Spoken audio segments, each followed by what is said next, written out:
태양이 폭발하면 어떻게 될까요? 우리에겐 정말 안 좋은 소식일 거라는 걸 짐작할 수 있어요. 짧은 영상이었죠? 잠깐만요. 더 있어요. 태양이 폭발하면 우리 태양계에는 대혼란이 일어날 거예요. 하지만 과학자들은 언젠가는 분명히 그런 일이 일어날 것이라고 말하는데 그 이유는 무엇일까요? 사건이 정확히 어떻게 전개될까요? 그리고 우리가 어떻게든 이 사건에서 살아남을 수 있을까요? 자세히 알아볼게요. 먼저 태양의 중심부로 여행을 떠날 준비를 하세요. 태양의 중심부에는 수소 원자들이 이 세상 어디에도 볼 수 없는 댄스 파티를 벌이고 있어요.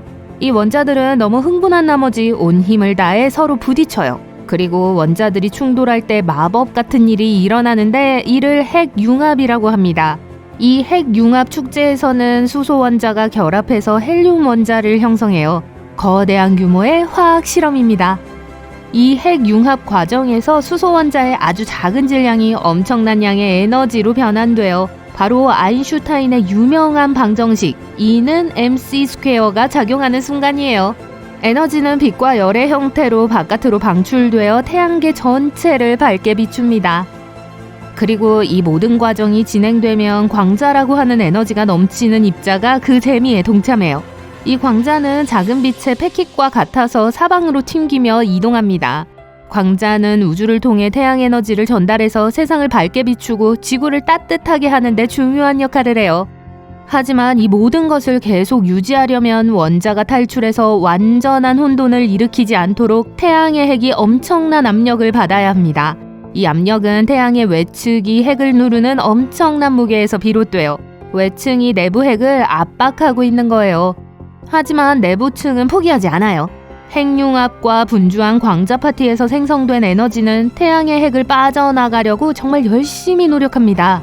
하지만 태양의 핵은 밀도가 높고 압력이 너무 커서 에너지가 빠져나가는데 시간이 오래 걸려요. 이리저리 튕기다가 다른 입자에 흡수되어 다시 방출됩니다.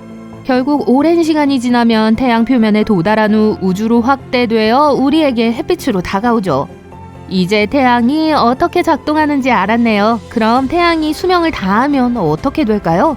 태양은 수소 연료의 공급이 제한되어 있습니다. 약 50억 년 후에는 연료가 바닥날 거예요. 그 후 별은 큰 변화를 겪을 겁니다. 우리 모두가 이걸 놓칠 가능성이 꽤 높으니까 주목하세요.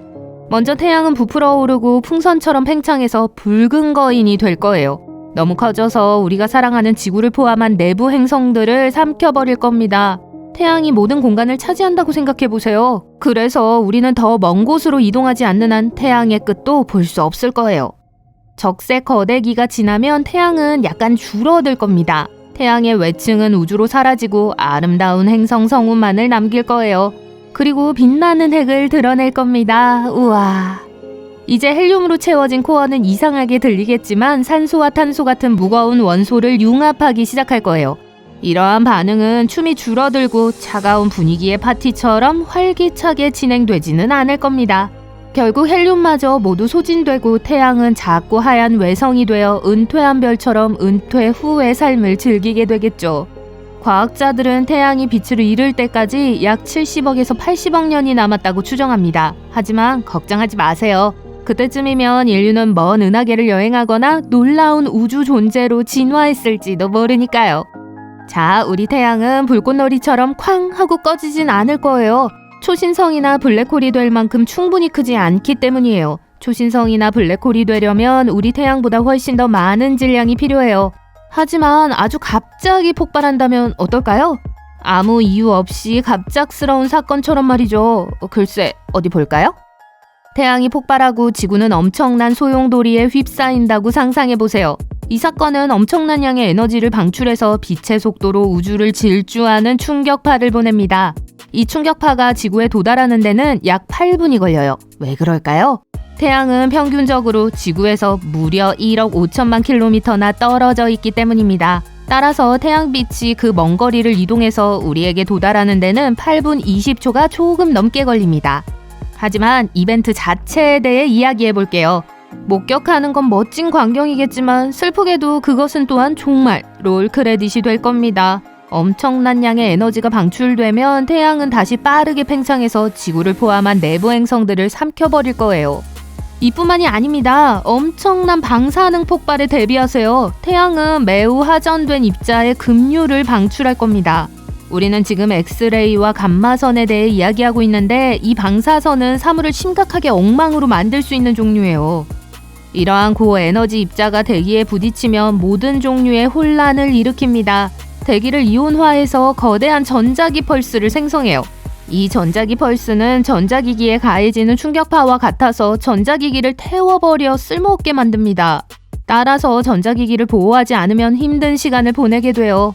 힘든 시기라고 하면 그 이후에는 지구가 순식간에 증발하는 거죠.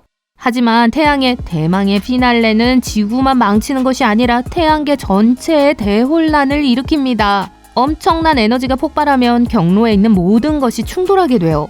행성과 다른 물체들은 안락한 궤도에서 밀려나 혼돈과 예측 불가능한 상황을 초래합니다. 화성과 목성 사이의 소행성대요? kwagang! 소행성 때는 사라지거나 소멸되거나 우주바람에 흩어져 버려요.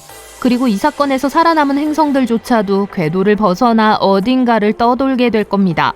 목성과 토성과 같은 외부 행성도 잊지 마세요. 이 거대한 행성들은 자체적으로 내부 열을 발생시켜 아늑함을 유지하고 많은 위성을 끌어당깁니다.